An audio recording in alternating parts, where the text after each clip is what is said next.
All right. Good evening, everyone. I am Dr. Leonard Thompson. I am the chair of the Communications Committee for the NAACP. We want to thank you all for coming out for this wonderful forum. And I want to thank all the candidates that responded in a very, very big way. A couple of candidates could not make it this evening, but they did try to be there, but they were called into duty at this point. Again, I'm Dr. Leonard Thompson, and my co-host for this evening is... My name is Coral Taylor. I am a member of the communications team at the San Diego NAACP branch. Wonderful, wonderful, wonderful. Well, we have a game plan tonight, and the game plan is very simple. We're going to jump right into it, and I would like to bring up our current DA, Summer Stephan. Summer, what we wanted you to do tonight is to basically give us a statement on what the future looks like for the DA and the DA's office, and we want to give you that time, and then we have a few questions for you. Is that okay? Yes, absolutely. You can take it away. Okay. Thank you for this opportunity. I want to make sure I leave time for the very important candidate forums. But Dr. Thompson and the NAACP asked that I present a little bit about the state of public safety, I guess, the state of, especially at the DA's office. So let me start with a topic that is very important, always been important, but I think it even rose in importance as we saw the horrific and cowardly hate crimes in Buffalo, New York, with, again, a targeting of our African American and Black people in Buffalo, New York, 10 innocent people murdered. It is really a horrific event, but again, the features of the 18-year-old white extremist, national extremist, very similar to what we faced in San Diego with the Poway synagogue shooting, with the same HN, radicalization online without any unfettered, hundreds of messages being posted, but complete unfettered space on the dark web to radicalize and promote these hateful ideas that result in violence. This really brings forward that one of the biggest threats we face in our region is the threat from this white extremist nationalist segment. And unfortunately, in the category that we keep in our office, we track hate crimes in a specialized division that we prioritize. It remains that the #1 target remains African American and Black. We're currently prosecuting 11 cases that involve victims who are Black or African American who were targeted for their race, essentially a hate crime. The second category that we see is targeting our Jewish friends. That's the second category. The third category is based on the LGBTQ. Sometimes you see that ahead of religion, sometimes it's behind religion, but it's right in there. Because hate crimes are so abhorrent and they don't just affect the victim targeted, but they also affect all of the community that has the same characteristics as the victim, and really the community at large that has any sense or heart. We have really focused on these crimes, and we've become national experts in it. We're invited to conversations on legislation nationally and on the state level.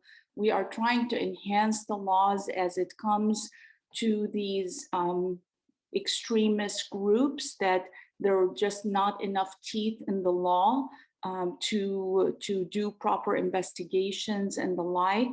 But we have tripled our hate crimes prosecutions in that time, and we established a direct connection. Although law enforcement deeply cares about this issue, we learned from different sessions with the community that sometimes people don't call 911 because they don't know if what they're reporting is or isn't a hate crime.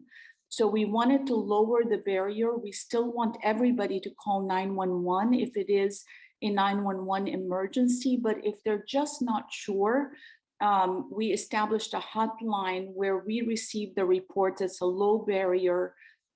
Each one, about 300 of them that we've received, gets a call back by a specialized prosecutor or victim advocate that guides the victim through the process of whether it's a hate incident or a hate crime. But we always tell everybody that we're very proud that they reported, no matter what it is, because hate incidents are often precursors to hate crimes. This will continue to be a challenge. I'll be on a pretty high level meeting soon to address how do we prevent this from happening in San Diego. It is a big issue for law enforcement and a big issue for me as DA. The second big thing, the last time that I was with the NAACP leadership, we talked about how do we interrupt the school to prison pipeline. And we went to Georgetown, we learned best practices, we brought them back to San Diego, and we launched a juvenile diversion initiative for high-level misdemeanors and low to mid-level felonies, not violent felonies, but assaults, drug possession, vandalism, felony vandalism, all sorts of crimes that fall in this category. I'm happy to report that we have 240 youth that have been diverted into juvenile diversion initiative. That is a restorative practices model.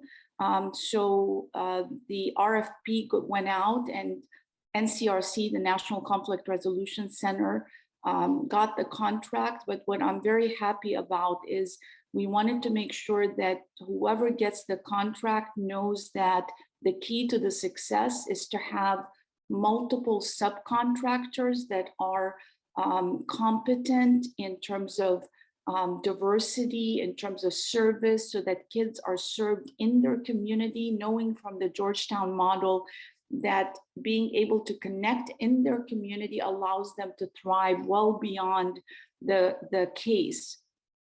And what this means is they never set foot into the criminal justice system. They are handled through the diversion process. We have a racial equity tool being used by SANDAG to track who is getting diverted so that we can be very transparent with the community. The third big initiative was to also focus on youth by interrupting the suspensions that are sometimes misunderstood as kids who are suffering from trauma. We know that if kids can't stay in school and they're suspended, that this is a real connection and ticket to the criminal justice system. So we borrowed from Virginia something called Handle with Care, but we brought our own technology experts to it and created an app. So now it made it a lot more accessible. And what Handle with Care is anytime law enforcement serves a search warrant or they are arresting a parent where there's a child at home for domestic violence, that a notification goes to the school that simply says Handle with Care. It doesn't give any descriptors to provide for privacy. But this allows the conduct of the kid to be understood in the context of the trauma they just suffered. To date, 296 referrals have been made, and 9 school districts have joined. So this is really leaping forward, and it's going very well. Another big thing we're tackling that we know that the community is hurting over is the fentanyl overdoses. Mm-hmm. Just this week, I met with 3 parents that lost a 14-year-old, a 20-year-old, and a 27-year-old to fentanyl.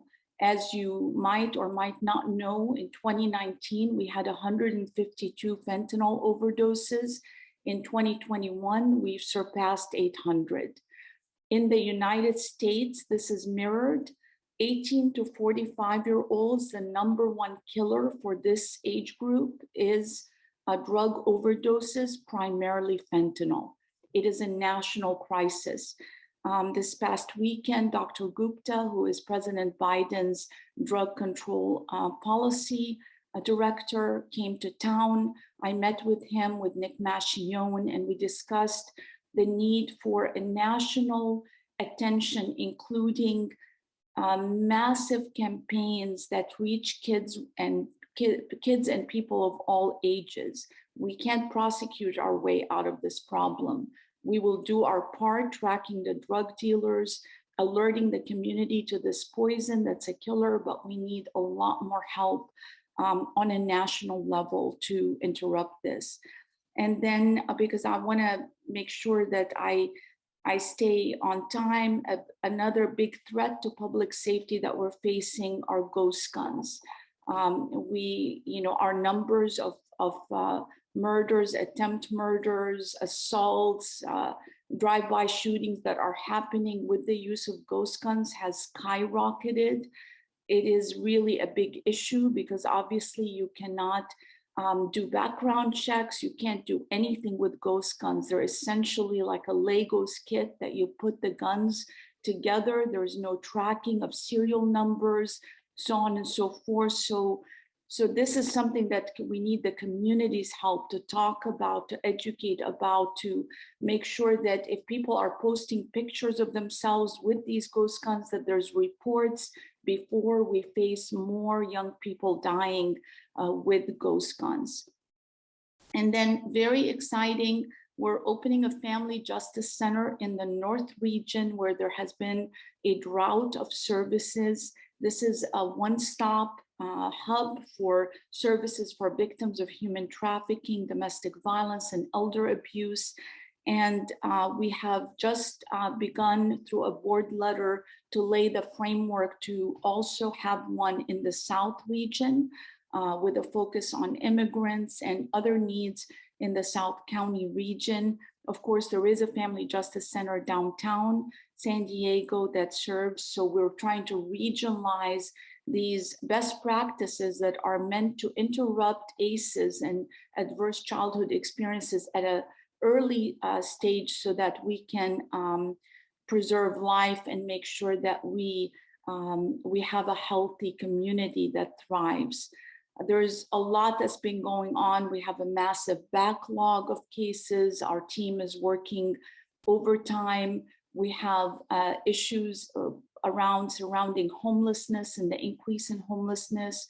I proposed a 3-point plan that addresses how to find shelter in a much more efficient manner. The reason I proposed it is during the pandemic, we used this technology innovation to shelter our victims in 8 minutes.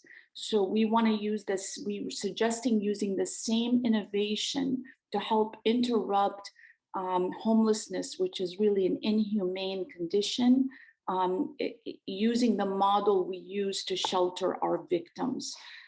So the work goes on. I am very proud of the team. There's not enough time, but we've implemented in my time in office 50 criminal justice reforms, including a resentencing unit to address sentences that are too harsh while keeping the community safe. I put those in a report so that the community can read them and have them available with the data. That's on our website, sandiegoda.com. It would take too long to go through them today, but I want to make sure you can access that. You can access the 3-point plan on homelessness. You can also access the hate crime direct reporting phone number, email, or web page. So there's 3 ways to reach us. And I'll stop here to preserve your time. Well, wonderful, wonderful. your scope of your office is very vast. One of the big questions that I would have is that with the pandemic and with all the things that have taken place, how will you get everything back on track with the backlog? Right. It's very, very difficult because we don't really have an allocation for additional positions to address the backlog. What I propose to the Board of Supervisors is to dual fill, and that way we can get some more help to address the backlog so that the cases aren't languishing, but yet not create permanent positions that we're not able to pay for in the future, so that we're both responsible but also fiscally responsible. That seemed to be a plan that the board liked. And that way we can begin to watch our retirements. And as 2 years go by, currently, Dr. Thompson, we have 183 murders pending trial. Mhm. It's quite unheard of. But of course, we're implementing diversion strategies, collaborative justice strategies, many strategies to try to recognize this is a pandemic. We're looking at if people have been out during the pandemic and in 2 years they haven't committed a new crime, kind of helping them to just um, get through it by having a diversion that allows them to move on with life. But at the same time, we've got some very serious crime that we have to handle, including sexual assaults and murders. Wonderful, wonderful. Coral, I know you have a question. I do have a question. It's regarding the mandated reporting site. When did it become live, and the challenges that you guys experienced during COVID-19? How has that gotten better with the since the schools are opening back up? If you can share some insight on that. Yeah, and this came from the community, is the feeling of families that sometimes they're sensing that the mandated reporters are not reporting some signs of grooming and other factors that are dangerous for kids. Parents also feeling that they're not getting heard in the schools, that their child is being not treated well.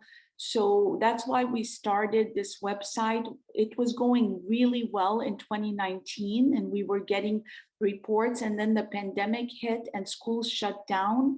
And I think it obviously with distance learning, it was not as viable. So what we're doing now is we're going back, and with Dr. Gottel, the superintendent of schools, we're putting out the information again that this is available to the community in order to reignite the use of this website. And we also developed a social media ad that kind of targets parents, that allows parents to know that they have this avenue available to them if they feel like they're not being heard.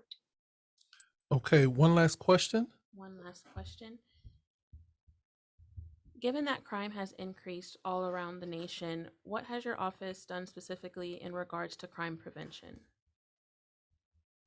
Right. So we are seeing this trend of crime increasing. Fortunately, multiple sources have reported that San Diego remains one of the safest urban counties in America. While we've seen an uptick in crime, it is not nearly what other regions have experienced. And I think it's because we remained on duty. We realized that without safety, nothing else thrives. Kids can't thrive, seniors, communities, businesses. So I'm very honored that my team continued, and along with law enforcement, continued to work very hard on these issues. All of these things that I talked about in terms of prevention, education, we have focused on prevention education for human trafficking, for sexual exploitation. We have an evidence-based certified by the Department of Justice program that builds resiliency for kids in school. All of these diversion opportunities, the family justice centers are a way to prevent crime. Our care center in National City on Euclid has it very intentionally worked on bringing job fairs and allowing re-entry persons to have a thriving life so that they don't commit new crimes. They have job availability. I fought for, along with the reentry roundtable, to allow prisoners to have an ID when they leave prison so that they can reintegrate and be able to find jobs and do those things. Those are family justice centers. Those are all on the prevention end. But at the same time, we are holding people accountable, and we are not turning our eyes from people who want to hurt our community, because that's not acceptable. So we continue to prosecute crime.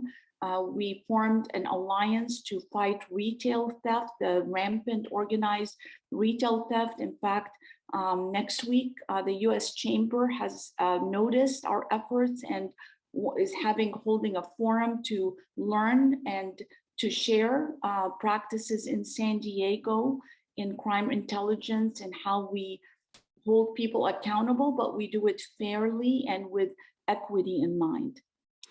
Well, DA Summer, we want to say thank you so much for coming. I know we made an agreement with you because we knew you had other time factors that you had to go on. So I want to say thank you so much for starting off this forum. We are going to leave you now, and we're going to go to our sheriff forum, and the sheriff candidates are here. And any final words, Ms. Stephan, before you go? Well, I see that people have questions. So as you know, Dr. Thompson, I'd love to come back, and I've already, I'd love to come back and have more conversations. I've done that before with the NAACP, but not taking more time tonight from the discussion with the candidates. But invite me back and I'll be here to answer more questions. Thank you. Thank you so much. Have a good evening. Thank you. Well, everybody, here we go. This is the time that I think a lot of people have been waiting for, but I got some ground rules. And so I want to put it up on the screen. Everybody give me a thumbs up if you can see that. Okay, very good. These are the ground rules. Each candidate will have 8 minutes to present their platform, followed by 8 minutes of questions and answers. Questions will be allowed from the participants in the Zoom. Participants, one question only, no statements. And that's basically saying if you decide to get wordy, we will narrow you down to the actual question. And then it will also, number 4, to ask the question verbally, raise your hand and you will be unmuted when you're acknowledged. Your video must be on to ask. If you're unable to have your video on, you can ask a question by typing it in the chat. All right, those are the ground rules. And here are our candidates. Are all candidates alive and counted for? Okay, you guys, thank you. I see some smiles. We're just gonna go, and I'm gonna just go down the line, and we're gonna start off with John Himmerling, and let me get to you right quick, and let me stop the share. I've asked him to unmute. Okay, you already did it? Yes. Thank you. You're welcome. So, John, you have 8 minutes. Let's start the timer. I will start when he unmutes. John, is it working? Yes. Can you hear me okay? Perfect. Yes. Starting timer now. All right. Thank you. Again, I'm John Himmerling. I'm running for sheriff here in the county for 2022. Thank you for having me here tonight, and thanks for this forum. This election for sheriff, it's about leadership. It's about public safety. And in the interest of time, because we only got a few minutes here, I'll try to be brief. But I first want to talk about what I think is the most important thing here is leadership. This position of sheriff, it's not just comments and rhetoric about leadership. Every organization needs strong leadership. I've displayed over 30 plus years of public service between my time in the Marine Corps, my time at St. Louis Police Department as a chief criminal prosecutor. I've served my country. Between active and reserve time, I spent 30 years in the Marine Corps, retiring there as a colonel. And when I was there, I led at every level, a small unit, a company-sized unit, which is 100 plus people, to a battalion, which is over 800. I did 2 combat tours. I led in each one of those. I spent nearly a decade working as a beat cop in City Heights, working on the beat there, connecting businesses and families on those beats. I went to law school while I was working my beat. I then became a prosecutor in the city of San Diego. Eventually, the chief legal counsel to our former chief, Shelley Zimmerman, who supports my campaign, by the way, and eventually to my current position as the chief criminal prosecutor in the city of San Diego's city attorney's office, where I run a very large division, hundreds of staff in that position. This job as sheriff, it requires strong leadership. It requires proper credentials, of proven success in different organizations and diversity of leadership. And I've achieved this in my entire career. Leadership matters. It really does. I have seen law enforcement from the entire perspective. No one else can say that. I have seen law enforcement where you go from arresting somebody, which I've done, to prosecuting them in court, to eventually running a large office that has prosecutors to prosecute those cases in court. I've experienced leadership across multiple organizations. It gives me a perspective on problem solving and understanding limits and parameters like no one else. It's provided me with confidence in my decision making as well when you have that kind of experience. I also want to talk about public safety. Public safety is paramount in this job. Protection of communities and preservation of life is the #1 job of law enforcement. And that will be my priority. You have my commitment on that. I think it's now time to, when we're talking about public safety and we're talking about those priorities, it's time to break down divides that have resurfaced or surfaced in the last few years. When the community and the police are at odds, and there's distrust that forms, we all have a tendency to withdraw to our corners. Actually what we need to do is the opposite. We need to reconnect with the community. We need to engage with the community. That builds trust and transparency. I recall crime in the 90s was at an all-time high when I was working my beat in City Heights. Community policing was what was implemented then. It helped police get out in the community, connecting with the community. It made a difference. Crime went down, if we all recall, by the end of the 90s and into the early 2000s. I grew up in a world of police and community policing. Being present, being out there, it rebuilds trust. Public safety is the #1 job of government. I've always said that. As I've said, it's a fair, unbiased, professional policing. It's not just a matter of equal protection. It's a matter of life and death. The status legal quo that we see out there right now is not good enough. We need to expect and demand better. Thank you. All righty. So at this point, we will open the floor for questions. I see Heather with her hand up, and so Heather, we're going to add you to the pin, and we're going to. Can we unmute Heather? Yes. Thank you. Go ahead, Heather. I would like to know, in regards of public safety, are you aware that there are racist cops both on the streets and in the San Diego County Jail? Are you aware of that and the unnecessary deaths in the jails? And if so, what are you going to do about it? Thank you, Heather. Well, there's no place in the sheriff's department or any law enforcement, for any deputy who would allow, racial or, racial bias, gender bias, gender identity bias, sexual orientation bias, to allow that to interfere with their fair and just execution of their duties. So I would not tolerate anything like that. I don't tolerate it in the current position that I have. I've never tolerated that.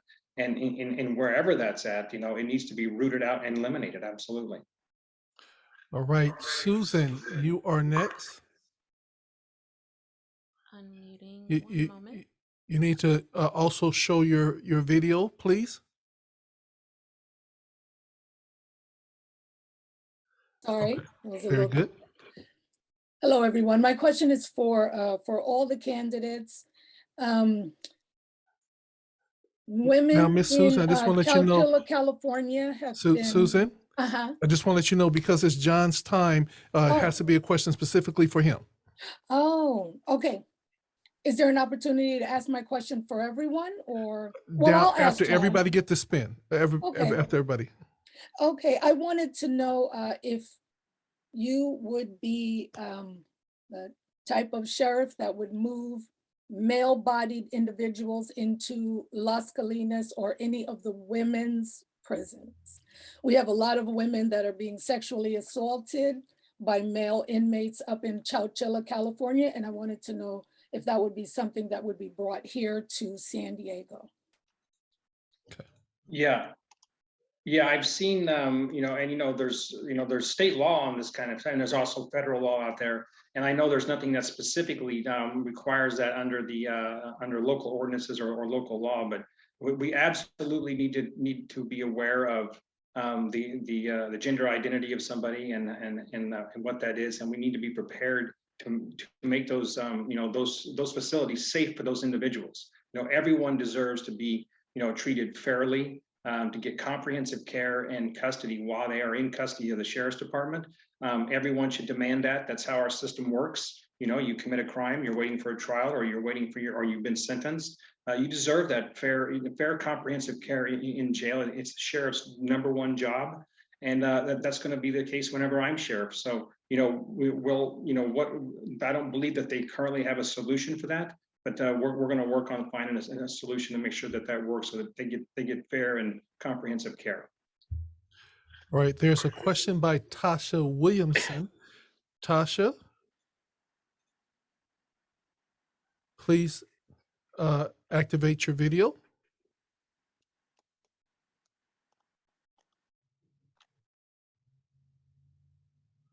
Tasha.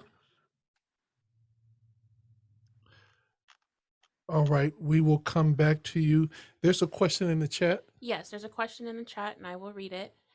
Have you ever defended a person, and what type of pro bono services have you provided as an attorney?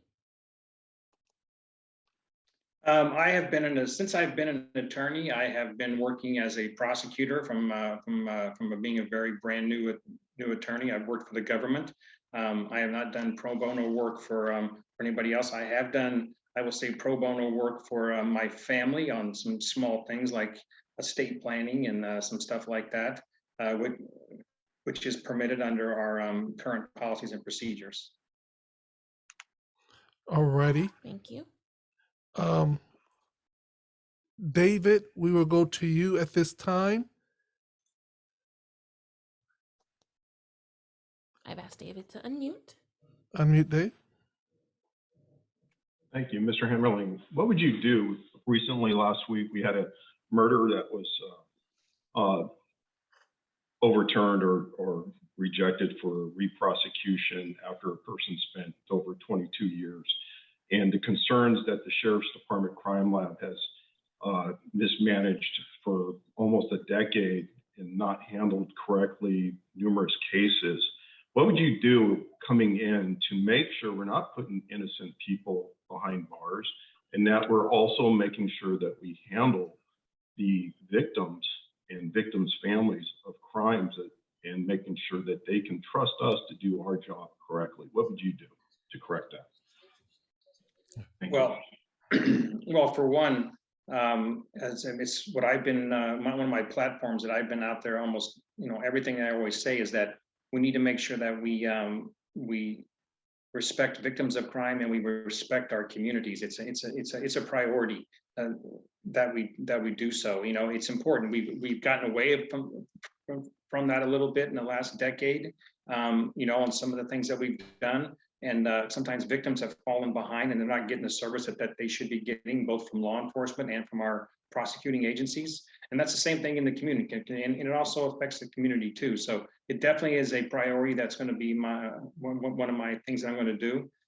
Talking about the crime lab, I think that it needs to have a comprehensive review. I think there's stories out there that there's been problems there at the Sheriff's Crime Lab for several years. And, I think that we need to instill best practices. We need to take a look at who's running those places. It gets back to leadership. it's leadership. It's not just leadership at the crime lab. It's leadership all the way up to sheriff's department, and that's an important, critically important of a professional law enforcement and crime in solving crimes is the kind of lab work that you do. And it needs to be fair and impartial and done properly and done professionally. Ms. Williamson, I know you're having some difficulty, so go ahead and ask your question. Yes, I wanted to know if Mr. Hemmerling would be, how he would be making the jails safer. They are currently on a hunger strike because of inhumane conditions. And this has been going on for quite some decades. What would you do different to ensure that inmates that are in custody are safe? Today was Jarrell Lacey's funeral. You have 40 seconds left. Okay. The deputies at the sheriff's ruled his homicide, his death a natural cause, but did not disclose that he was beaten days before. So what would you do that would be different to ensure that Black lives and all lives are safe in the jails? Well, I mean, that's a question that we could talk about this topic for a very long time, because as we all know, it's a huge problem and it needs to be addressed at the sheriff's department. It's going to be the first thing that I tackle whenever I become sheriff. The first point is that a fair, unbiased, comprehensive care and custody is going to be the #1 priority.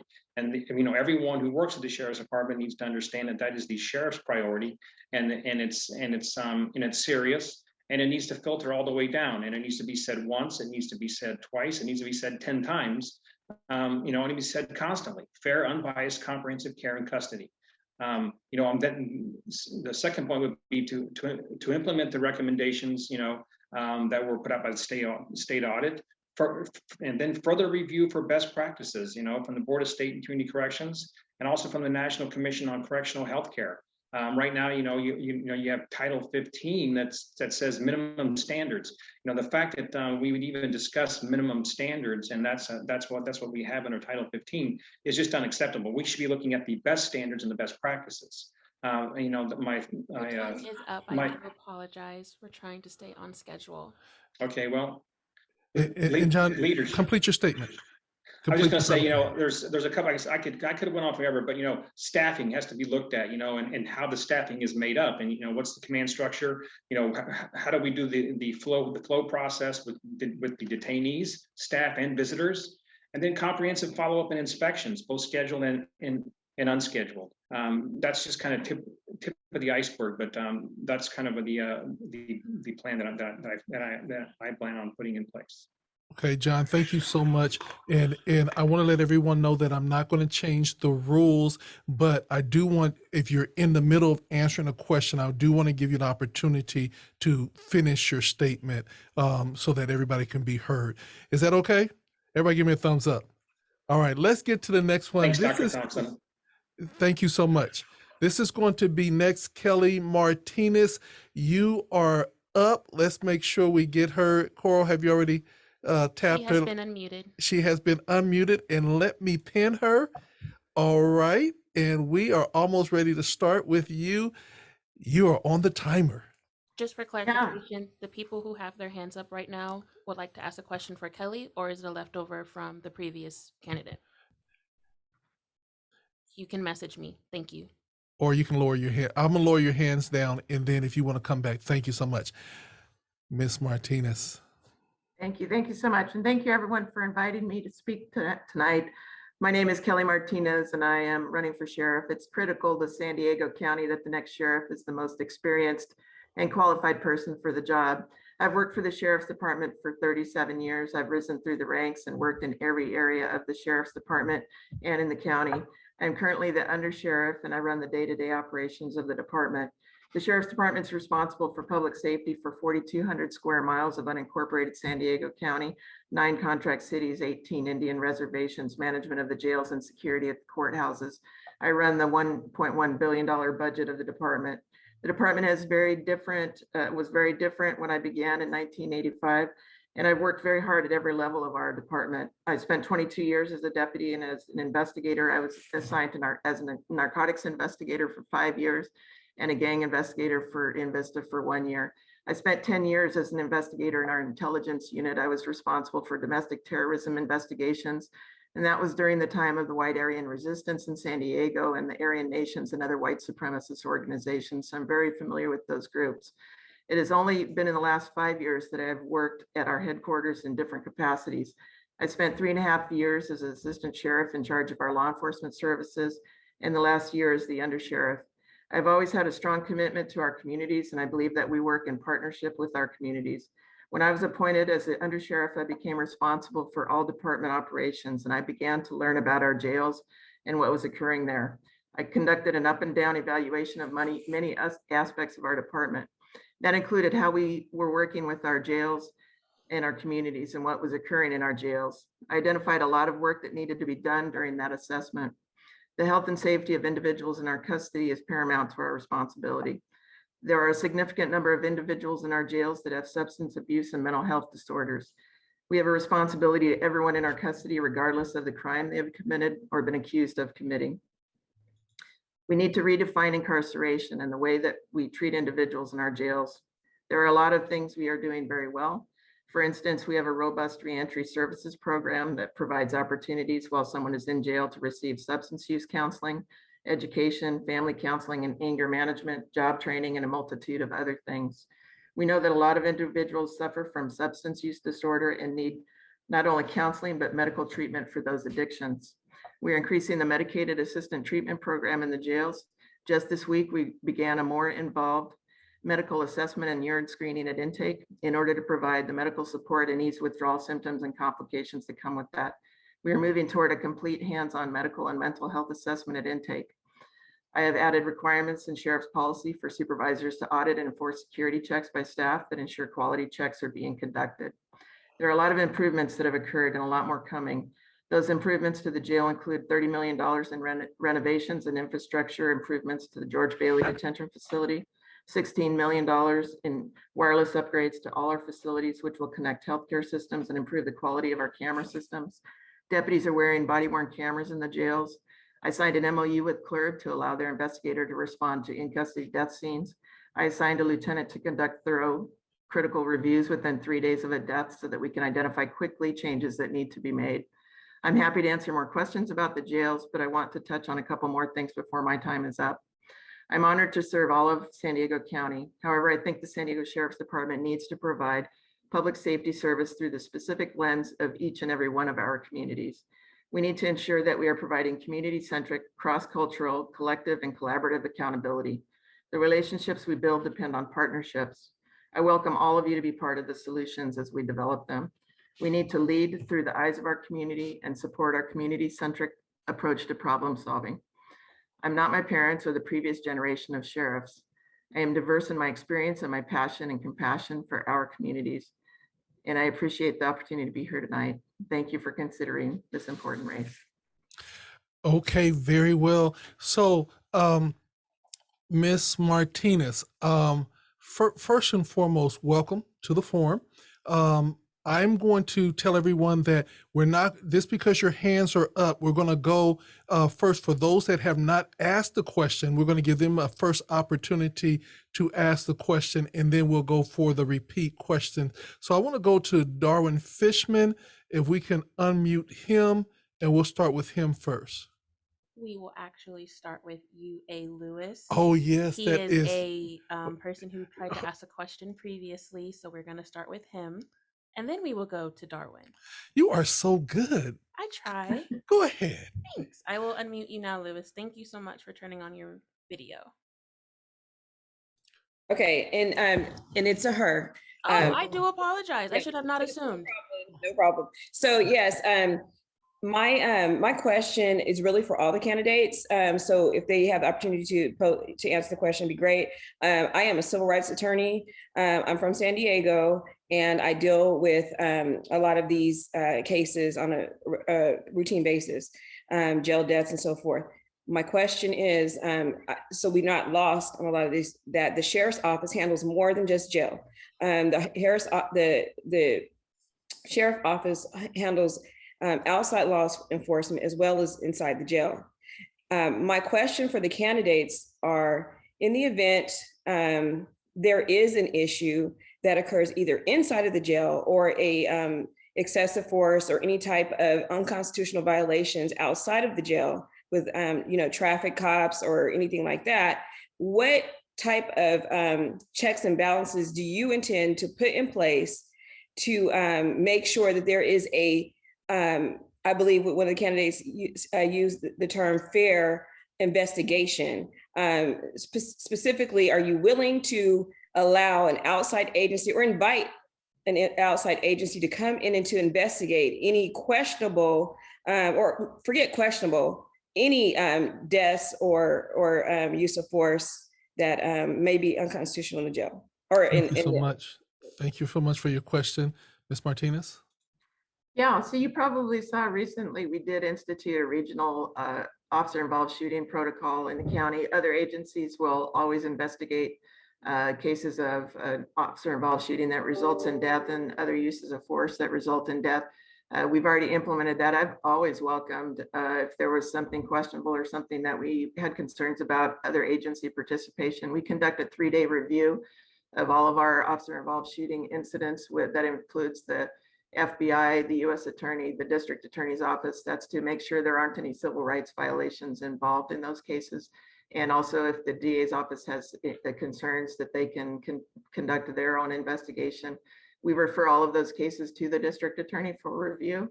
And then there's also the DOJ comes down pursuant to 1506 and investigates cases where, specific cases to that law. So we have a lot of independent reviews of our investigations. The jail deaths are investigated by our agency just primarily because there isn't another agency that at this time is able to do them. They are reviewed by the Citizen Law Enforcement Review Board, and then they can be referred to the District Attorney's Office or the U.S. Attorney's Office, depending on what's going on. Thank you, Ms. Martinez. This is going to go to Darwin Fishman next. And then Andy. And then Andy, yes.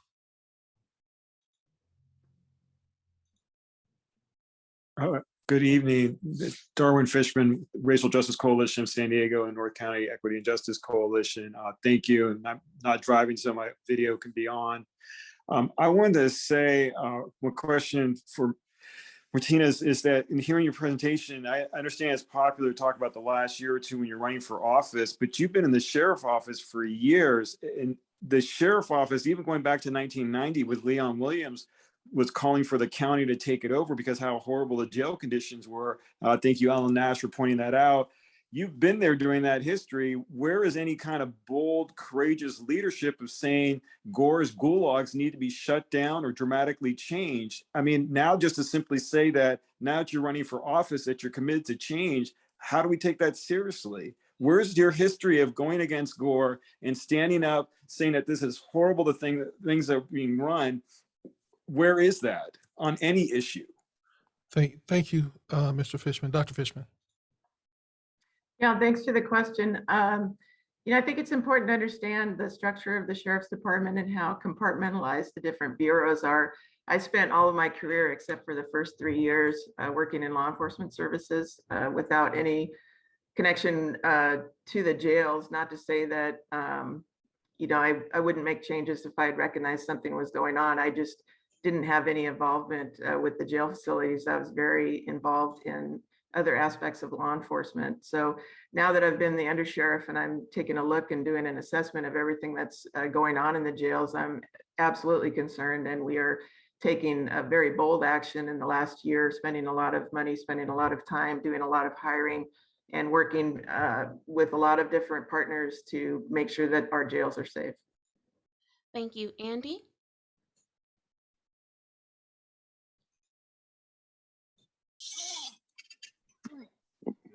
Please turn on your camera. Thank you. Sorry about that. Hi, thanks so much. I'm Andy Trimlett from La Mesa. On May 30th of 2020, you probably all remember, there was a major incident in La Mesa and over 170 sheriff's deputies arrived. After everything that happened, our city paid for 2 major reports into what happened. But the sheriff's department basically entirely refused to cooperate and provided no testimony and no interviews and only answered some short-written questions. I'm wondering, what was your involvement in the decision not to cooperate with La Mesa? And what would you do as sheriff to increase transparency with the community? Thanks so much. I appreciate your question. We did cooperate with La Mesa and were asked to only answer questions through a written format. And so that's what we did. We came to the aid at the request of La Mesa Police Department that was overwhelmed during the incidents that were occurring in their city. And we, our deputies really worked courageously to protect life and property and do the best that we could for the citizens of La Mesa. And we fully cooperated in the debriefings and the questions and that we were asked and responding to. Robin is next.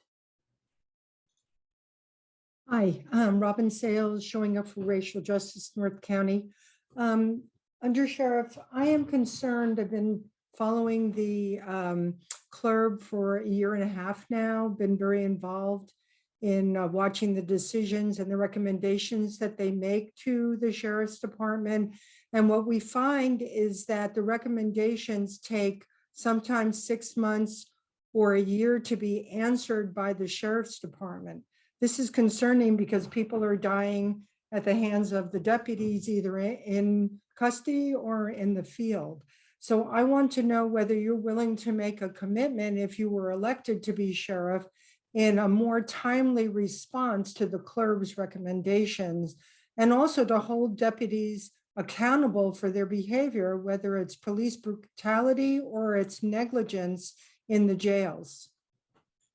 Yeah, we have been, and I apologize if those haven't been coming back quicker.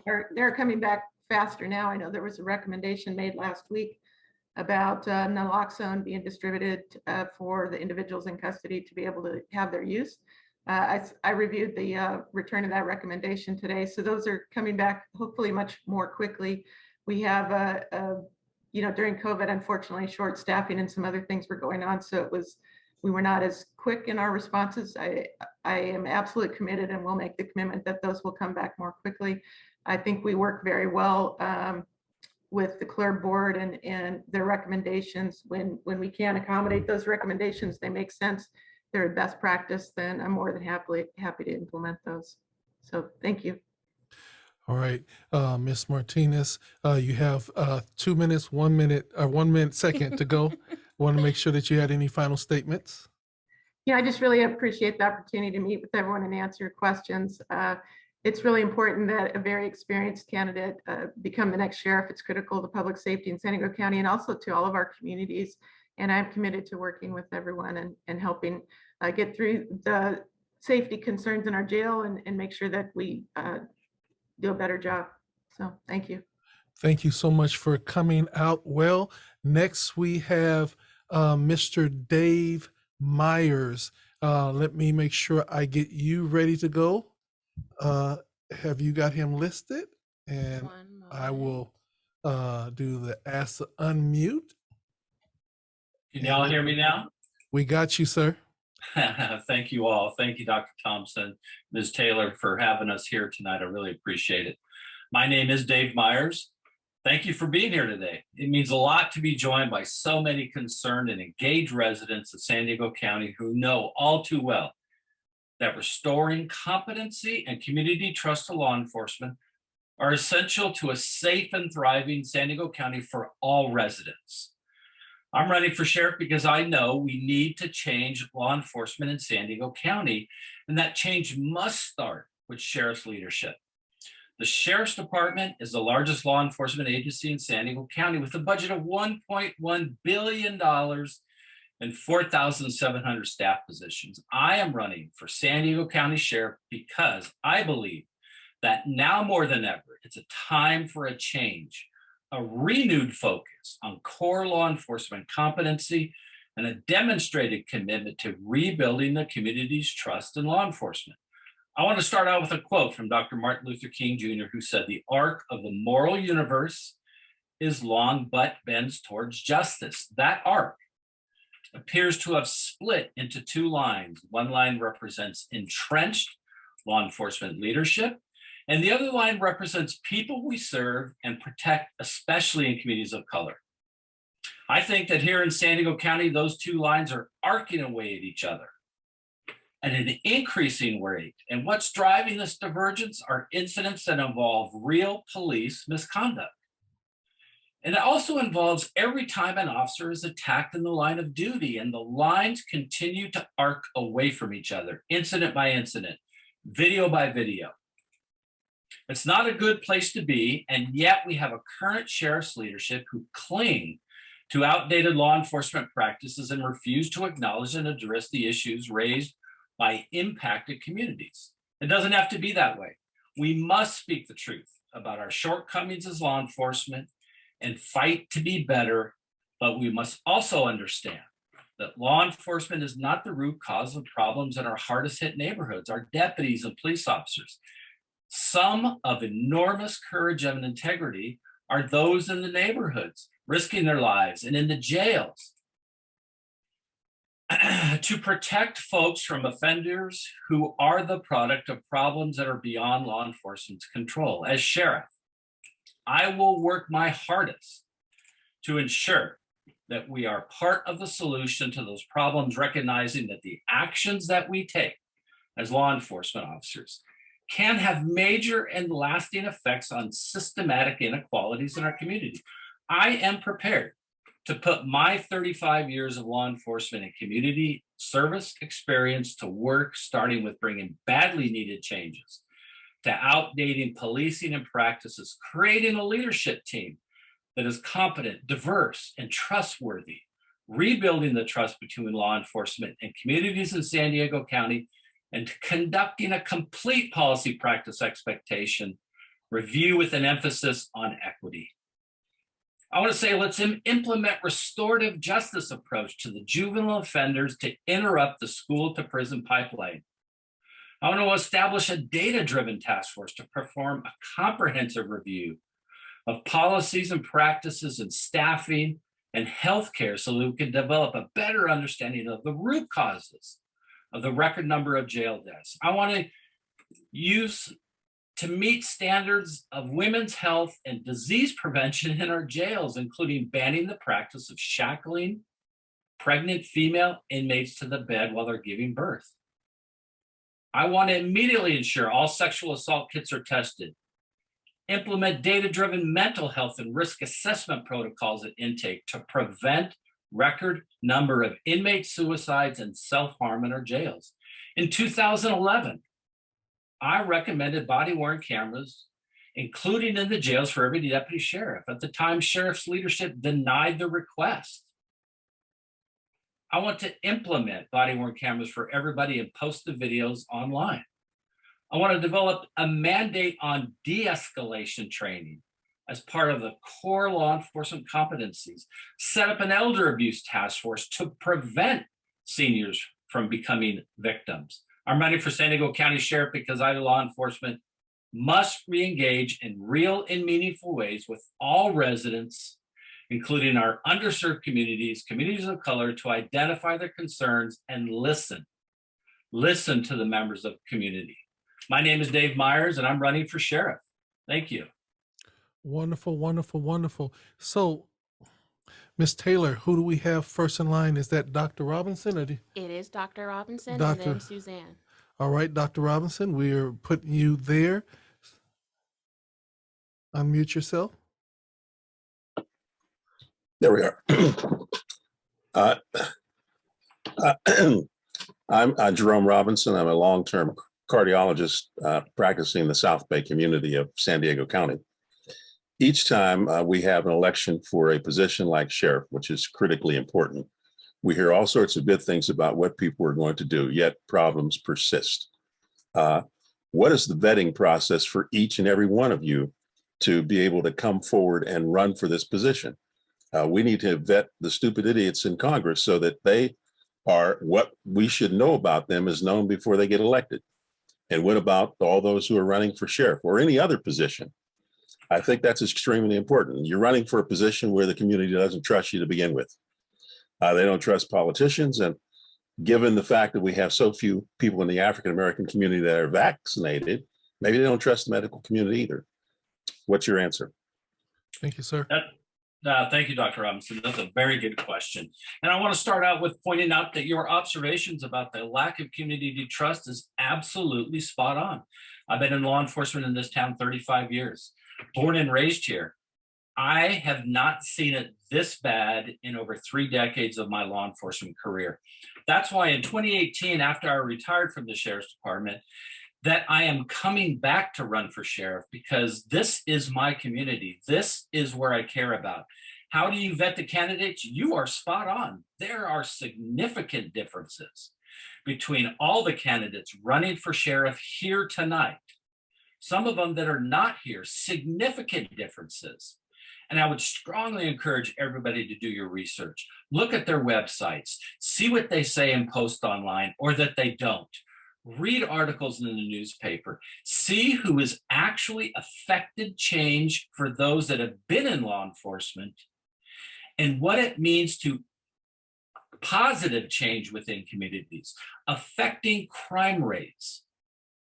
And those that are truly honest about the statements they're making, why they're running for office. I'm running to bring change back to law enforcement, to make it trusted and respected so that law enforcement is not seen as occupiers in communities, but as community members themselves. All right, we have a question from Suzanne. Suzanne. Okay, greetings. Again, my same question for everyone. I've been working with the women incarcerated in Chowchilla, up in that area, where they have been forced to live with men inmates who have been moved in because of our self-ID laws, where all a man has to do is say, quote, "I feel like a woman," and they are legally then considered a woman and then allowed to move into the prisons. And the waiting list for men to get into women's spaces is about up to 400 men, and the women are being sexually assaulted by men with their phalluses and also sexually assaulted by men without their phalluses. Ask your question. And the majority of the women are African American, and I want to know if you would be moving men into women's prisons in San Diego. Thank you. Yeah, thank you for the question. So California law prohibits the housing of men with women in county jail systems. Now in California, there's also a law which mandates that if members of the transgender community who identify, let's say, and you used a woman, identify as a woman, and I'll give you an incident where Miss Frost was arrested on a nonviolent misdemeanor. Her markers on her official California driver's license were changed to female, but she was booked into a male facility and placed in a cell with 3 men who literally beat her so severely that it took 12 hours to get her released, where she had to go have her jaw reattached. So that is unconscionable. We do need to respect the gender markers of individuals that are booked into jail. And if that means that we fear in a custody setting that that person will be preyed upon by others, we have an obligation to separate them. And we have the abilities in custody settings, especially county jails, for pre-sentenced individuals to separate them from main populations. All right, our next one coming will be Faith Bennett. Faith, could you unmute yourself and also activate your camera?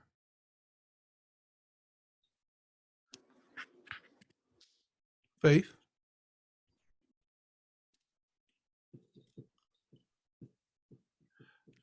Faith, can you hear us? I can hear you. I'm just trying to get my camera to work. Okay, so in the interest of time, go ahead and ask your question.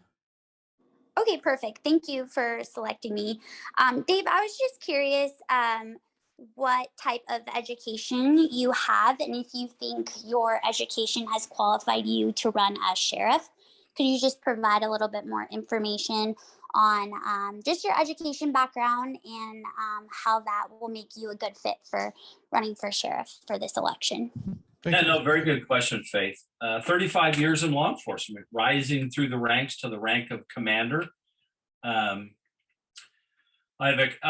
California, peace officers are certified by post, and depending on the level of education and the level of training standards to obtain, I have reached all the way up to a standard where post has certified me in a management certificate, which is the highest post certification one can receive. During my tenure, I was also a board member elected by the members of law enforcement to represent them on a defined benefit retirement board. And as such, I obtained, because I didn't know much about finance and investments, and I afforded myself training opportunities and educational opportunities to attend financial certification courses from Harvard and the Wharton School, Business School, and Stanford. So I think my years of experience on the job, my background within the financial aspects that I received at the training come in handy when doing large budgets of 1.1 billion. So it provides me with a great background in finance and in law enforcement. All right, final question by Ms. Williamson. It has to be quick. Yep, that's fine. Dave, can you explain to us how you feel about the refusal of the current sheriff's department to arrest the adults, including the father who walked over with his 16 and 15-year-old at the Lakeside hate crime, and what you would do different? Yeah, so I've been in law enforcement 35 years. We've seen over the last few years a double-digit increase in hate crimes. You know, I do find it unconscionable. And I attended the rally in Lakeside and listened to the sheriff's department present, where they talked about, well, people don't call in and report hate crimes. And I think it's absolute miscarriage of justice that the current sheriff's leadership thinks that there's not an issue with hate crimes because people are not reporting, when we know there is historic low trust in law enforcement, especially within communities of color here in San Diego County, and they are afraid to call and report.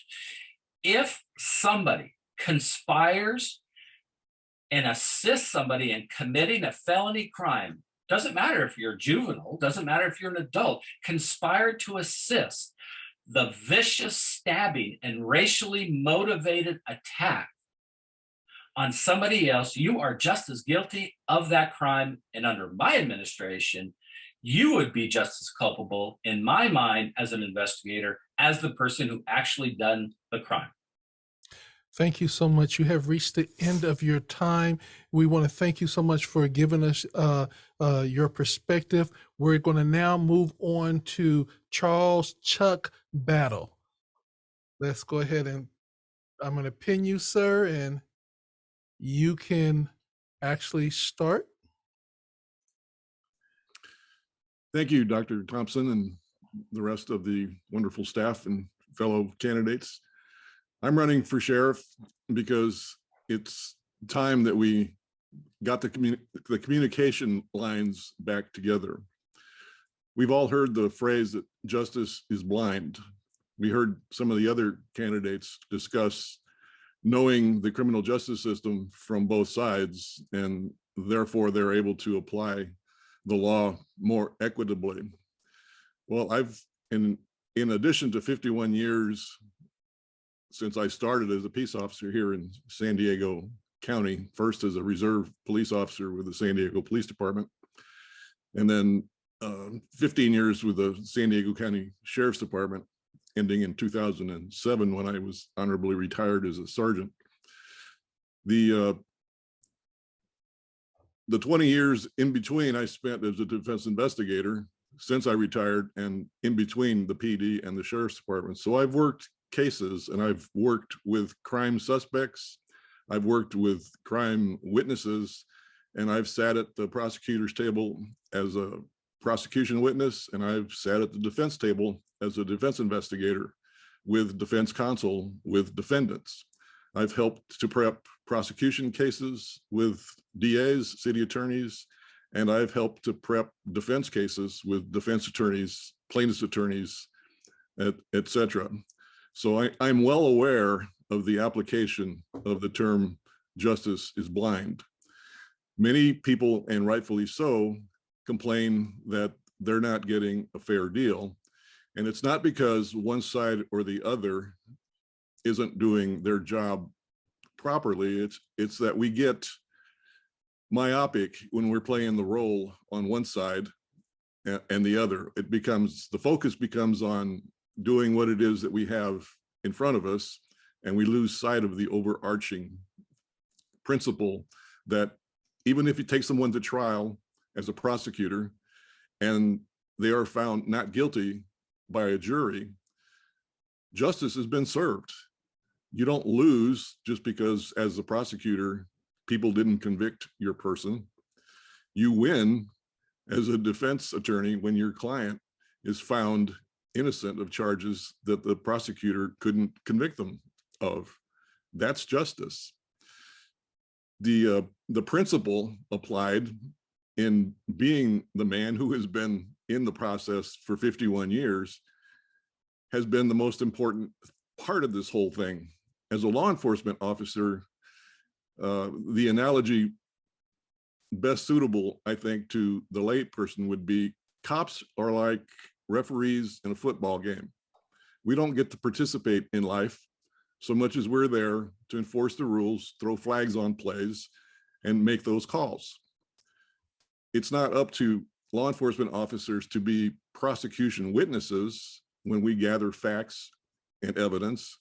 We're supposed to be trained to be information gatherers and to gather information and evidence objectively, fairly, and thoroughly, and to write our reports accurately, thoroughly, and fairly. The job of the prosecutor should be, when Brady material is asked for, they should turn it all over without hiding things that are exculpatory. No matter how much you try as a person on the defense team to defend a client, when you're not given exculpatory material being withheld by the other side, it makes it very difficult for justice to occur. So with that experience in mind, to anyone in this venue who suspects that they can't get a fair deal with the current sheriff's administration, they're not going to get any fairer of a deal if they replace somebody with another person who still doesn't have the same kind of observation, experience, and training to be able to see if people are going in the wrong direction at the sheriff's department on my watch. I'll know. When a report comes across my desk and I see the telltale signs that there's slant, bias, or something is missing, I'll know, and it won't get past me. I will push it back down and people will do what is right, because doing right is the only way that we're going to gain any kind of confidence with the community. To segue into the trust issue with the community, it's important to the community to understand why it is that the numbers appear to be inordinately disparate when it involves uses of force by peace officers. It's important to understand that peace officers respond to things that are already occurring, or they see a situation that requires their attention and they take action. To do it properly, they have to have a reasonable suspicion when they're stopping someone that there is a crime occurring and that the person that they're contacting is involved in some kind of a crime. At that point, they've established a lawful detention. To the extent that force does or doesn't occur, it's almost 99.99% of the time the case where the police officer has to either overcome resistance or has to defend himself from some assault from the person that they've contacted. It does happen, but it is so rare, and especially since the inception of body-worn cameras. Normally, when you look and review what the actions were of the people involved with the body-worn camera situation, the officer has responded appropriately to what it was that he or she was threatened with or by. But it's important for folks to understand that we shouldn't make knee-jerk reactions until we get all of the evidence in. It's important if you're a defendant, and it's important if you're a cop. For a sheriff to come out and throw somebody under the bus before an investigation has been completed, or for a leader in law enforcement to come out and call something a hate crime before a complete investigation has turned over every rock and every leaf, and the background has been thoroughly investigated. It doesn't require any additional laws to be passed to be a thorough investigator. You just need to have your feet held to the fire by the person who's in charge of the unit or the department. I'm all about thorough, fair, transparent investigations. Anyone who has an issue, either as a defendant or as a peace officer who wants to appeal some administrative action, they're going to get 110% due process as long as I'm involved as the sheriff. Thank you. Thank you. Thank you so much. We are going to go to the question answering. At this point, we actually have our clock that seemed to stop working, but we're going to keep time here so that we'll let you know what's up. We're going to start off. Who we're going to start off with first? We are starting off with Anthony. All right, Anthony, if you can unmute yourself and ask your question. My name is Anthony Carolino. I'm a brother of Dennis Carolino that shot by San Diego police 7 times. I gonna ask a question to sheriff candidate. What the root cause, for that killing the police officer, 450 shooting, 200 something 12 in police custody been killed by, by law enforcement. What the root cause?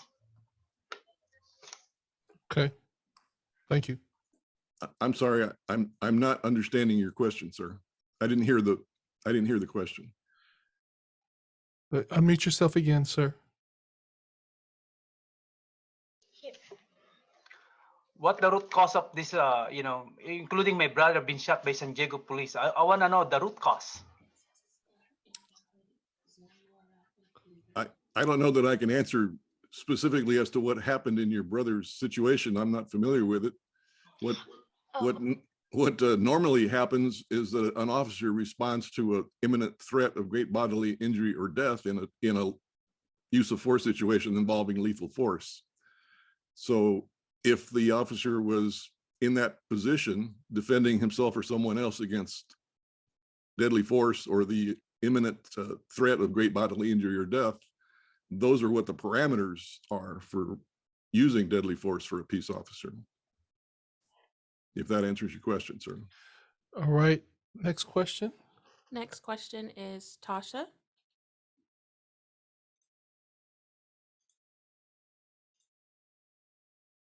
Thank you. Thank you. I believe in transparency, and I hope you do too. I'm aware that you worked for SDPD under a different name than the one you are using today for your campaign. Can you explain the allegations of being forced to leave SDPD? Well, I wasn't forced to leave. I had a personnel matter. I exercised my rights of appeal, and that personnel matter was ultimately overturned. So one had nothing to do with the other. The basis for the name change, what had to do with, I didn't like the idea that people were holding my success up as only being effective because I was of an Hispanic origin. I was a self-starter. I was I worked the hardest that I could to be recognized for what I did, not by what category I was born under. So it irks people who are excellent producers to have their prominence stolen from them by having other people allege that the only reason that you were successful is because you fit a minority category. That just rubs me the wrong way. So that was the provocation, and that was the reason. Thank you. Next is Suzanne.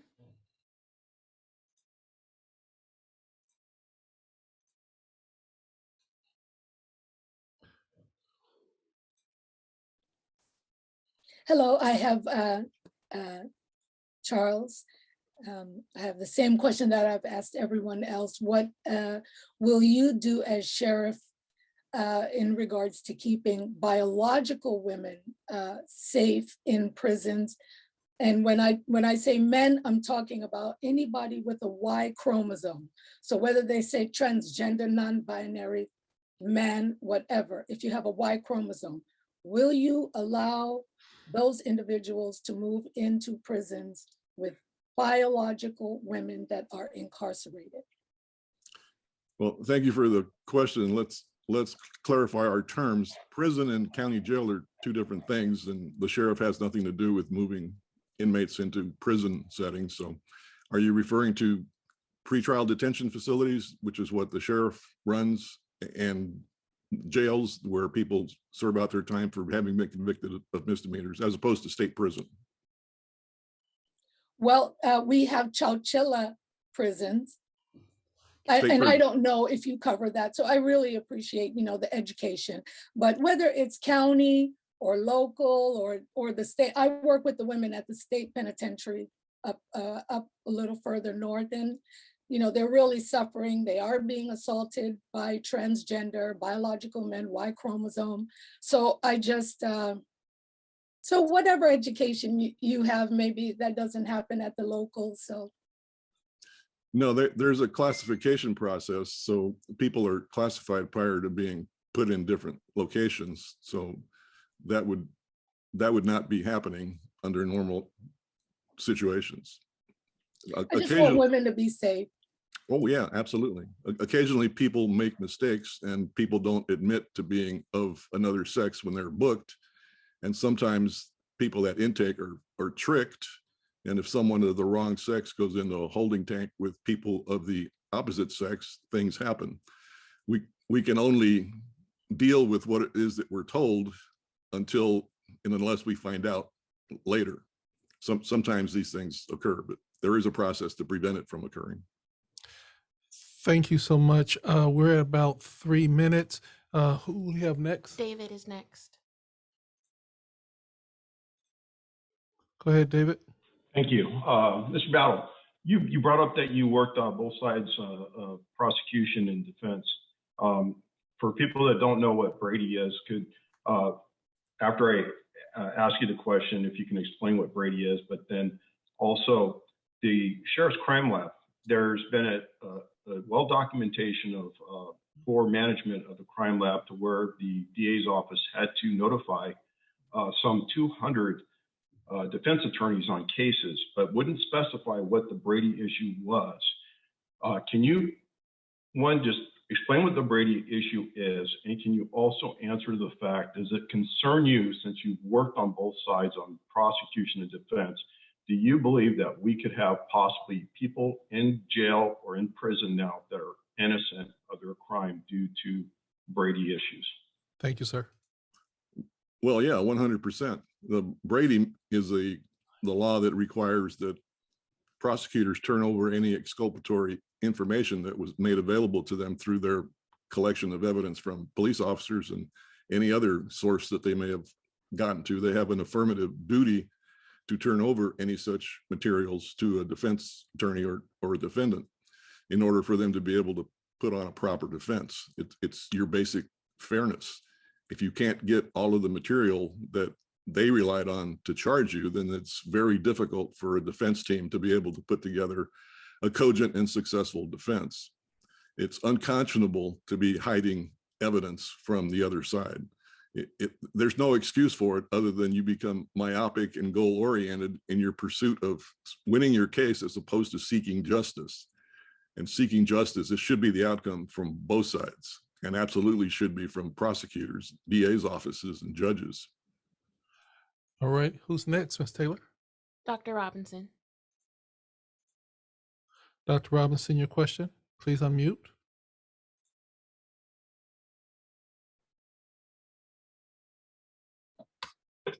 Our last candidate implicated that he would be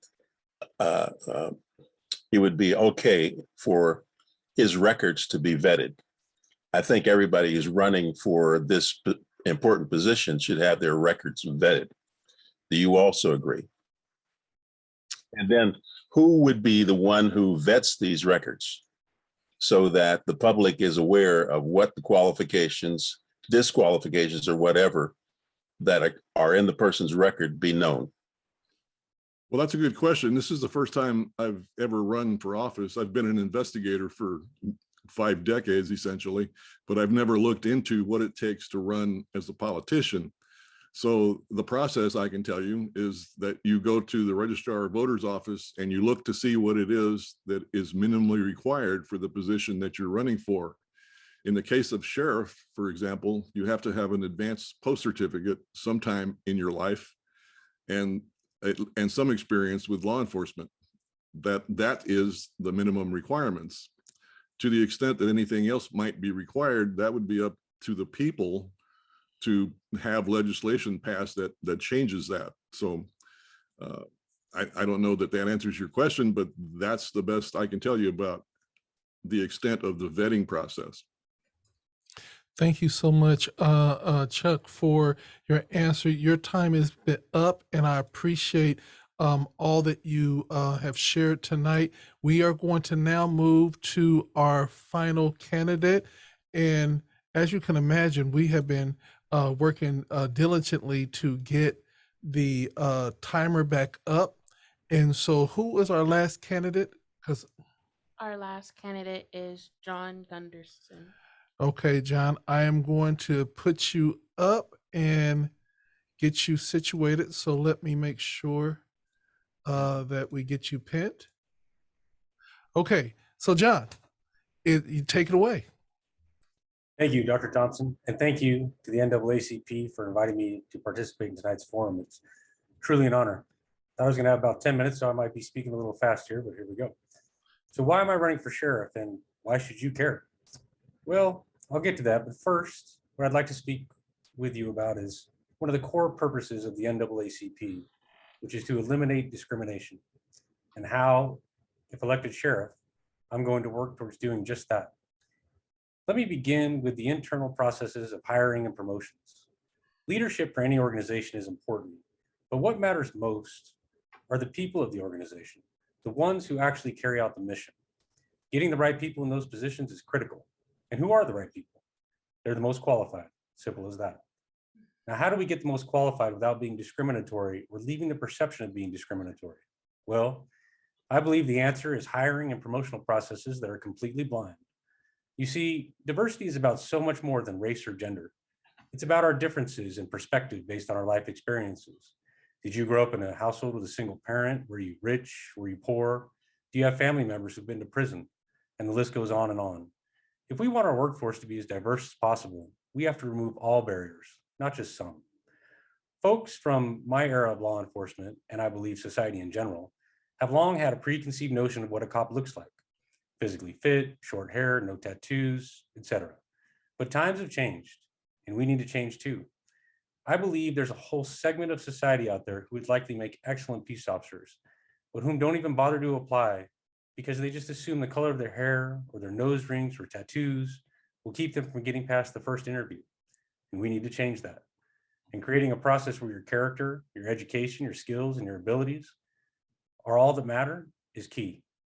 Probably the biggest benefit to this process is the credibility it will give to all persons of color who hold jobs within the Sheriff's Department, particularly higher ranking positions. Credibility they should already have, but that is too often detracted from by whispers about how they only attain the position because of their minority status, even though we all know they rightfully earn those positions. Now, you might be asking yourself, is this really going to help persons of color accelerate their well-being and stature in the community? I know for certain it will. You see, recently, I was in charge of all hiring for a police department here in California. And when I took over that responsibility, the system was set up to allow for a single person to be involved in the hiring process from the beginning to the end. And I wasn't comfortable with that. I felt it was too much authority for one person to have so much say about who gets critical and well-paying public jobs. So I changed it. I gave away that authority and restructured the process to ensure candidates were reviewed by 4 to 5 different groups of people with diverse viewpoints. Now, this isn't quite the blind process I would use if elected sheriff, but it was a good first step. And I'm proud to say that during the years I was in charge of hiring, more than half of the candidates who were hired are from traditionally underrepresented segments of our community, but not because we hired them for that reason. Instead, it was because they were the best candidates. You see, you know in your hearts that your family members and friends are just as capable as anyone else. So let's believe in them And let's do that by changing the hiring and promotional process, and then stand back and watch them flourish. Now, let's talk about what you can expect from me externally and what I'm going to expect from you. For me, you're going to get frankness and accountability, and someone who will stand up and tell you when we got it wrong, not hide behind lawyers afraid of liability. I would like to use the recent shooting death of Yan Lee as an example. This was a completely preventable tragedy. Ms. Lee did not need to lose her life that day, and a deputy did not need to get stabbed. And the fact those two things happened is a result of a failure in leadership. And unlike current leadership, I would stand up and tell you that. And let me briefly walk you through what I mean by a failure in leadership. A deputy was on scene to serve an eviction notice and did in fact serve that notice. And after handing Ms. Lee the piece of paper, he noticed she was holding a rather large knife. The deputy responded according to his training by pulling his sidearm and gaining distance. But then Ms. Lee closed the door of her apartment. That should have been the end of that contact. Ms. Lee did not threaten the deputy or anyone else with a knife and was not a apparent threat to anyone at that time. Instead, though, what we see in the video is several more deputies, including supervisors, respond to the location, and in less than an hour later, they force entry into the residence in an attempt to expeditiously resolve the situation. The fact you had multiple deputies, including supervisors present, and not one of them stopped and said, hey, maybe we should take a different approach. There's no rush here. We can wait her out. Or maybe we should just walk away since she's not a threat to the public and hasn't apparently committed any crime. The fact that didn't happen tells me it's a failure of leadership and not of the individual deputy. That type of operational methodology should have been trained out of the deputies 5 years ago, at the very least 3 years ago, and for many cutting edge agencies, which I would say the San Diego Sheriff's Department should be one of. It started about 8 years ago. And when incidents like that happen, you can expect that I'll be the first to stand up and say, we should have done it better. In return, though, I'm going to expect the same from you, that you will hold your brothers, sisters, children, and friends accountable with the same determination in which you hold law enforcement accountable. And I would like to use the George Floyd incident as an example. Again, another completely preventable tragedy. Mr. Floyd was murdered by an officer who completely lacked compassion, who had seemingly lost all humanity. Maybe he never had it, I don't know. But nonetheless, a tragic incident that should have never happened. But Mr. Floyd was no hero. He died a senseless death, yes, but he's not who we want our children to grow up to aspire to be. He's a man who not so long ago robbed a woman at gunpoint in her own home. And you don't honor a man like that in the way you do Dr. King and others. Instead, you use the tragedy of his death to demand change. But at the same time, you speak up and speak the truth about the man. You see, until both sides are willing to speak the truth like that, we will never achieve our common goal. And that goal should be unity. If you elect me, Sheriff, I will expect you to stand by my side when incidents like this happen. And we will speak the candid truth together. Because it's only by doing just that that we will be able to garner the support of all sides and move together as a collective community to build an environment of true equality. Now, why I'm running for sheriff? It seems obvious given the high number of jail deaths and continuous internal ethical issues resulting in arrests and convictions of line level and command level staff and deputies leaving the department in greater numbers that are coming in, that we need a new sheriff who's not going to simply carry out the legacy of the old administration. I also feel strongly that a sheriff should be apolitical and represent all persons in our community. I jumped into the race because I saw all there were candidates who were professing to represent one side of the political spectrum or the other, and San Diego residents deserve better. They deserve a sheriff who's here for the people, not the politics. I also believe I'm the most qualified candidate. Of the 7 candidates running, I'm one of only 2 who are current law enforcement administrators. And I'm the only one of those 2 with college degrees. Additionally, of the 7 candidates running, I'm the only one with experience working for multiple law enforcement agencies and a prosecutor's office. My education and breadth of experience provide me with the unique perspective of someone who understands there are multiple ways to approach law enforcement responsibilities, and that continuing to evolve operational methodologies in conjunction with changing expectations of society is critical to truly serving the community. Now, if you believe in what I represent, I need your help. You see, I don't accept campaign donations because I think they're a waste of money, and I'm not tied to any particular political party. Instead, I'm counting on folks like you to help spread the word about my campaign. I'm confident that if you elect me sheriff of San Diego, together we can unify the entire San Diego community and be a shining example for the rest of the nation. Thank you. Thank you. Up first is UA Lewis.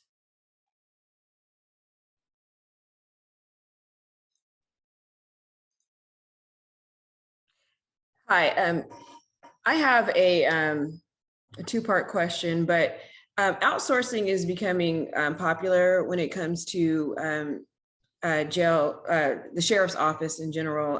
Is it and specifically relating to jail medical and also housing when it comes to allegedly overcrowding and sending inmates away from the facility, as well as bringing in third parties for medical. What can you do to ensure us? And it's a fail. It is it's not anything that is. You have to ask the question. I'm going to get to that, but I just want to preface that I'm not saying it's not a good thing. So with that being said, what can you do to assure us that that is a road that you will not take if you were to become sheriff? I don't know that I would assure you that I wouldn't outsource. I think outsourcing can be good when it's proven to be effective, right? It's oftentimes more economical. And if we can provide greater services in a safer environment, well, then it's worth it. So I would look at the current system and determine, hey, if it truly is failing, why is it failing? What's the root cause of that? Is it failing because the contractors we provided with just simply aren't able to provide that service? Or is it because we're not managing it properly? And what is that reason? Or is it because, like you've indicated, it would be better if we just didn't outsource at all? And maybe that's the case. So I would look at it though from that perspective. All right. This one. Next is Jessica. I'm going to ask you to unmute.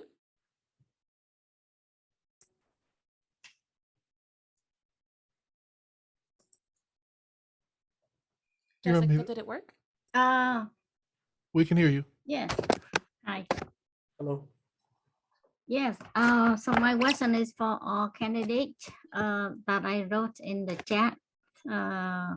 So yes, do you serve, investigate, prosecutor, like collude with plaintiff and even law enforcement for conspiracy and criminal profiteering and obstructing of justice, racism, discrimination, white privilege, white supremacies against Asian people? Okay, and thank you for maybe your. the task of sheriff or FBI, and if any attorney can help me also. Thank you. Thank you. Thank you for your question. Sorry, I was just reading it. I think you're asking me, would, as a sheriff, I direct deputies to investigate complaints of crimes by prosecutors who collude with plaintiffs or just about anybody? Yes, of course. I think any complaint of a crime is worth taking a look at and determining whether or not a crime actually occurred. If you're asking, would we just simply ignore it or sweep it under the rug because it's somebody else that's involved in law enforcement? The answer is no, absolutely not. Thank you. Next is David. Good evening, Mr. Gunderson. You brought up the Dr. Lee case, the shooting, which is just awful having to see that. The Sheriff's Department and Kelly Martinez have said that they've opened up transparent by having outside agencies investigate these officer-involved shootings. A couple of questions. One, would you open up the more body-worn camera footage to be put out there? Because based on the Dr. Lee shooting, they said that they entered the residence based on an incident that happened the day before. And the question I would have on transparency is, if in that shooting, if San Diego police was investigating the shooting, shouldn't they be also investigating the incident the day before for transparency reason? Because the whole premise on the entry was based on the allegation of what happened the day before, which the sheriff would have an interest in pursuing. Yeah, seems like they should. I mean, it seems kind of odd that if they're truly there to investigate something that happened the day before, that you would first precede that with a notice of eviction service. So yes, I think that you should investigate all of that and determine whether or not that's actually true.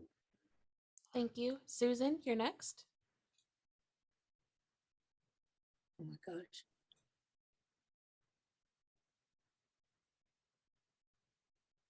think you're muted now. You're muted, Susan. Oh, there you go. Oh, thank you. Thank you. Greetings, Dr. Gunderson. It's Dr. Bierling, and I just wanted to ask the same question that I've asked everyone else, prioritizing and centering the biological woman's safety in any custodial situations. Thank you. Thank you. I should clarify, I'm not a doctor. I only have a master's degree, but someday maybe I will. Thank you for your question. And no, I would be completely against putting men in a jail with women. I think that's crazy. I do think, though, Dave had an excellent point that there are instances when you get somebody who's been living as a woman for a long time and who would be unsafe living with men. And I think you have to accommodate them with some sort of segregated housing option. But in general, to your question, no, I would be completely against that unless it was something that was just forced and ordered by the courts, which I suppose could happen, but seems crazy.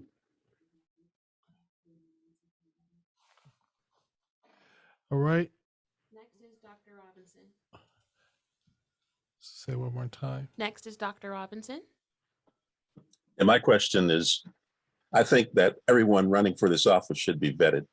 Their records looked into, and that some organization that is designated for all elections of this kind be set up to do that vetting, and then that vetting be made public so that everyone can have a chance to see it. Individuals going down to look at that record is not going to accomplish what the public needs to know, because you can't have 3.3 million people in San Diego County going down to view the records of all of these candidates. What's your answer to my question? Yeah, I completely agree. I mean, I think you have an excellent point, because it's crazy how, for example, you can apply to be sheriff if you were a police officer 20 years ago, but you just happen to have an advanced post and you haven't been a cop for 20 years. I think there should be minimum standards greater than what they are now. Certainly there should be education standards. Right now, you don't even have to have a college degree, which I think is crazy to lead such a large organization. I don't know that I know the answer to what organization would be best to do that vetting, but it strikes me that it would be a collaboration of different civic leaders getting together, almost kind of like a task force, and setting up a committee to do the vetting, to make sure that it's fair and unbiased, and that all of the information is assessed appropriately and put out to the public. Alrighty. We are at sorry, she's raising her hand, not the Zoom hand. Yes, and so right now we're at the very end, so we're going to give you your final statement. Who did you say there's a hand up? Ms. Friedman's been trying to ask a question for a while like this. Okay. Oh, I see her, Heather. Yes, one moment. We will get her up real quick. Thank you. There you go. Okay, Mr. Gunderson, I am an activist with the Racial Justice Coalition of San Diego. And wait, what's that? Okay, my question is twofold. How are you going to prevent racist people from becoming hired as police officers, either in public or in the jail, the San Diego County Jail? Second, how are you going to find out who is a racist cop right now and then get rid of them? Thank you for your question. Critical, right? That you don't have folks with that level of bias acting as peace officers. So hiring standards are critical. It's difficult right now, right, to attract enough law enforcement officers, and that causes, I think, some agencies to lower their hiring standards, which I think is a critical error and something you should never do. So as Dr. Robinson indicated, it's a matter of vetting, right? You really have to vet applicants, and that includes going to their homes, going to the places they used to live, places they grew up, and doing a really thorough and in-depth background check in their social media to ensure that you're not getting somebody who already has known biases and then giving them the authority to be peace officers. And I would operate within the current structure of the law to do the same thing internally. I don't know that, well, I know that we don't have the same level of authority to conduct background investigations on employees that are already hired, but you could certainly have an organization or a group within the organization that actively or proactively scans social media and does different types of vetting to ensure that you don't have officers who are currently racist. Thank you so much, John, for your participation on this evening. Now, we have gotten to the point that all of the candidates have spoken, and now when you raise your, we're going to have Coral read some questions that any candidate, all they have to do is raise their hand and they can answer this question. So Coral, I'm gonna pitch it to you. Well, the first question I'm going to pose is Suzanne's question. I do believe 2 candidates were unable to answer given their time. If those 2 candidates would like to answer Suzanne's question about protecting biological women from sexual assault from men who identify as women, please raise your hand and I will unmute you. Oh, you're all unmuted. Never mind. Yes. Who would like to go first? I can answer really quickly. I appreciate the question and I really understand the concern. And I think it's important that if that's occurring in the prison system, that it's addressed immediately. But we do abide by California state law. And if someone identifies as a certain gender, we put them in the facility where they identify. But we do take a lot of precautions and make sure that people are separated and safe. We've been doing that for quite some time and we respect every individual, and we really do a lot to make sure that nobody's being assaulted in our custody. Thank you. Any other candidate would like to answer that question?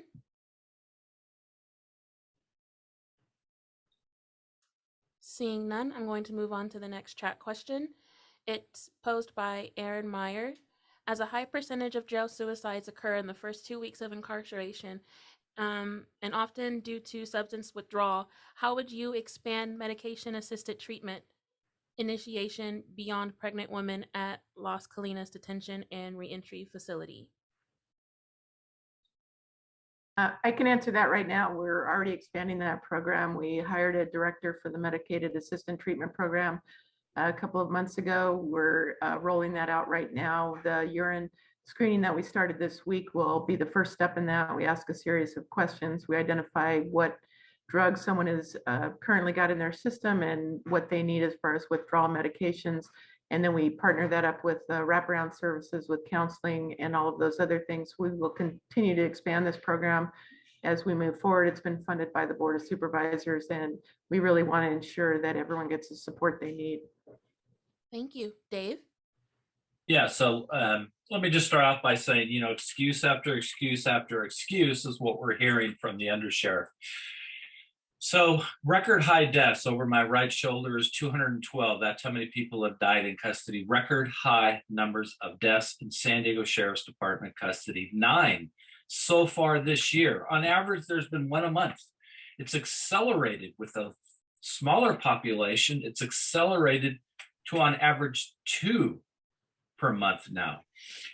And I don't think a measurement of success is that we're issuing success stories based on the number of opioid overdoses cases that we've saved in custody, when we should be concentrating on how are those drugs getting in jails in the first place. And the excuse that inside jails is a microcosm of the communities is an absolute false narrative when it comes to the communities don't have 4 walls protected by 24-hour law enforcement. We must also acknowledge that the possibilities of staff bringing narcotics into the jail exist, and we must work to keep the drugs out of the jails. Thank you. Any other candidate would like to answer that question? No? Okay, moving on. This question is posed by UA Lewis in the chat. If you could ask any other candidate any question, what would it be?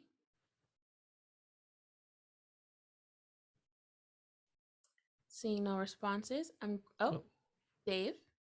Yeah, I would like the undersheriff to confirm that an internal affairs investigation would be conducted on the allegations that top management in the sheriff's office colluded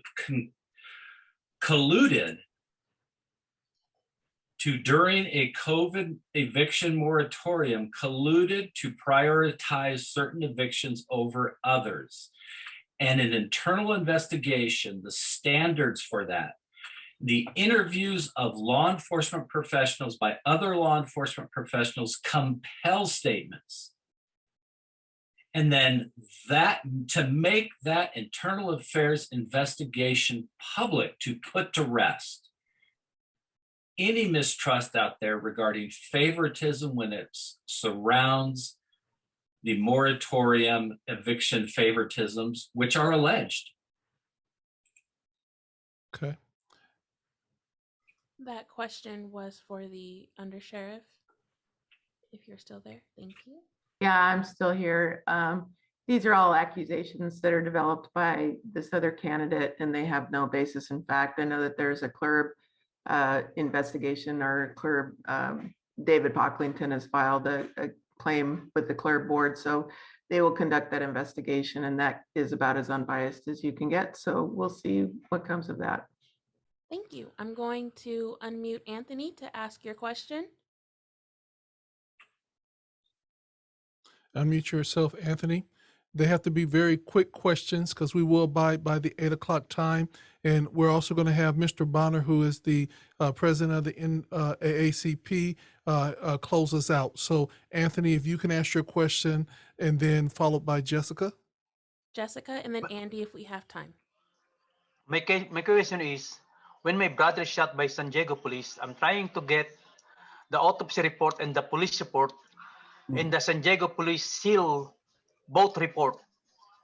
Take me 2.5 years to get the autopsy report, and I'm trying to get the police report. I cannot get it. That's Okay. my question. Thank Right. you.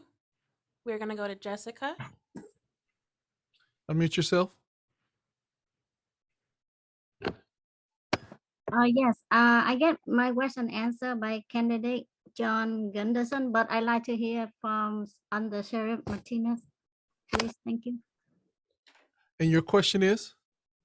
The collusion of the Okay. prosecutor with the plaintiff for, conspiracy and criminal racketeering and obstruction of justice and white supremacists and racism, everything.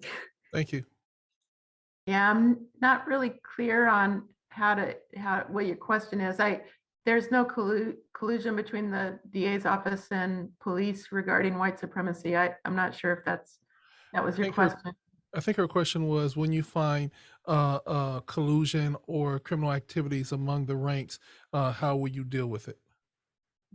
Oh, yeah, absolutely. We don't, all of those things are addressed in our policy and the law, and we address that really quickly.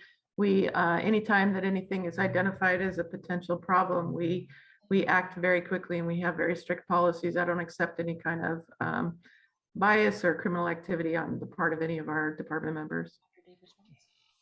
Thank you. Dave?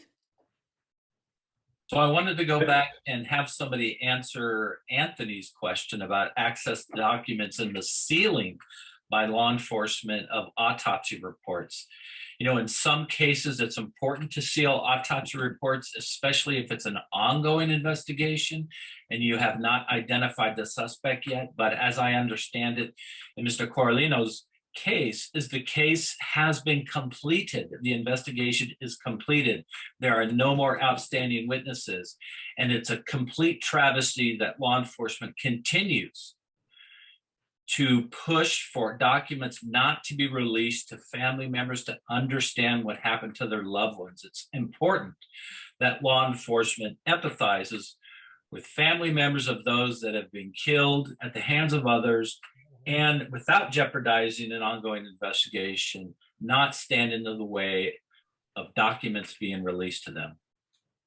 Would any other candidate like to respond to Anthony's question? I just want to express my sympathies for his loss. I don't know what the incident was. That was San Diego Police Department, but I really feel for your tragedy. Thank you. Thank you. I'm going to go to Mr. Brian Bonner, current president of the NAACP San Diego branch. Thank you, everybody. I'm currently here at Olympian High School for an event that the senior class put on in partnership with NAACP San Diego branch. And I'm just extremely proud to let everybody know that the program included a presentation of $5,000 to the the branch here. And it was totally, I was just totally not expecting that. And so we're extremely fortunate to have this partnership that I've been participating in this evening. I want to thank the candidates and the district attorney for coming to be questioned and provide information to us about why they believe we should vote for a particular candidate. It's important that we know as much as possible about the people that we elect to such an important position as the Sheriff of San Diego County. I also want to thank our communications staff, Dr. Thompson, Ms. Taylor, and Ms. McDonald for the work they did in organizing this event. And so with that, my clock here says that it's 8 o'clock and would like to honor our commitment to you and turn it back to Dr. Thompson so that we can shut the meeting down in an orderly manner. Again, thank you very much for the time that you spent with us tonight. And please vote, ask your neighbors to vote, and make sure that if you know somebody who's not registered to vote, get them registered to vote. Thank you very much. Thank you. I want to thank everyone that has come out today. I especially want to thank Ms. Taylor for working with the old guy here and making it look good. For all the candidates, thank you for your time. Thank you, Summer Stephan, for coming out. The one thing about the NAACP is that we have these type of conversations all the time, and we meet on the first Thursday of every month. Tap in, join in with us, and allow us to continue to have this dialogue. To all the candidates, we wish you your very, very best luck. And from the NAACP and some of you guys, I'm going to be reaching out to for more programming just to talk. We want to say thank you so much for coming to this candidate forum. Thank you, Mr. Bonner, for allowing us to take care of this. And we wish everyone a very, very blessed evening. Take care.